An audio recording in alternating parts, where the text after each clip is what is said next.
It's very hard to be positive about the state of Britain's broken health system on this, my last show of 2022. But when this 93-year-old woman called Elizabeth Davies is left screaming in pain while lying on the floor with a broken hip during a 25-hour ambulance wait in Wales this week, where is the hope?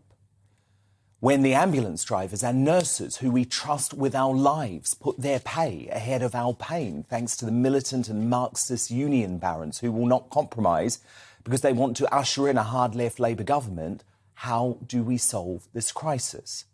Oh, and by the way, for anyone suggesting that Sturgeon's hard-left woke-topian SNP paradise is able to deal with the unions in the way the Tories can't, then fat chance. Today, the RCN voted for nurses' strikes in Scotland to start in early 2023.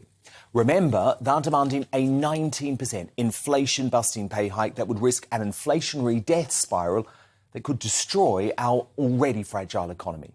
So I repeat, because this is a nuanced position, I believe nurses and paramedics should be paid more.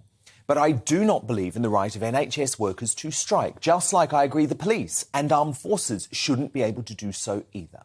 They are holding the country to ransom under false pretences that the Tories have somehow starved the NHS of cash. In fact, the opposite is true. This Tory government has thrown billions and billions at the NHS, but it hasn't worked. In fact, ONS figures show they have increased healthcare funding by 69%, or £88 billion, since 2015. That works out to be 39% of all of our taxes, and a huge 45% of government spending on goods and services, all going to the NHS. And that's why we need to be bold enough to have an honest conversation about the fact the NHS is broken. A brave national debate is required to work out how we can fix it.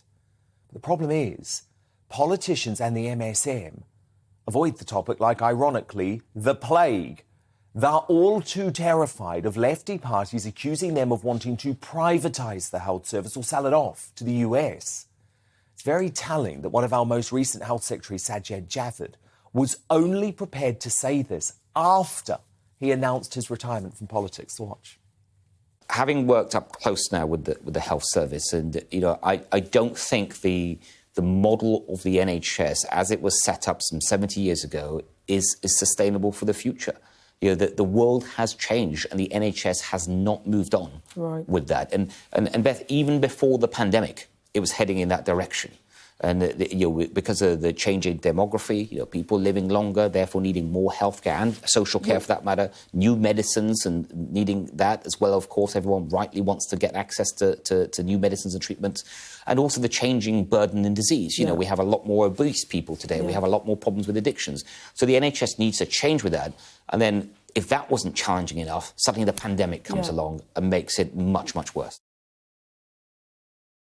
The solution is obvious. It's staring us in the face, just like Germany, France and many countries with, and by the way, don't hate me for saying this, far better run, far more efficient and more life-saving health services around the world.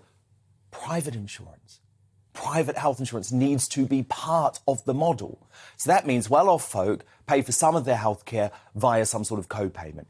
And by the way, I firmly believe rich people should have to pay to go to the GP too. I promise you, the current enshrined free at the point of use policy might feel sacrosanct, but when you can actually choose to see your own family doctor whenever you need to, rather than waiting weeks for a 5-minute telephone consultation, you'll understand why this would be a better system. One of the reasons GBNews was established was to have these brave conversations about how to make the UK the best country in the world again. So it's time we're all honest that the NHS is broken, despite billions and billions of extra funding every year. So in 2023, let's all be brave and start a national conversation about how to fix it.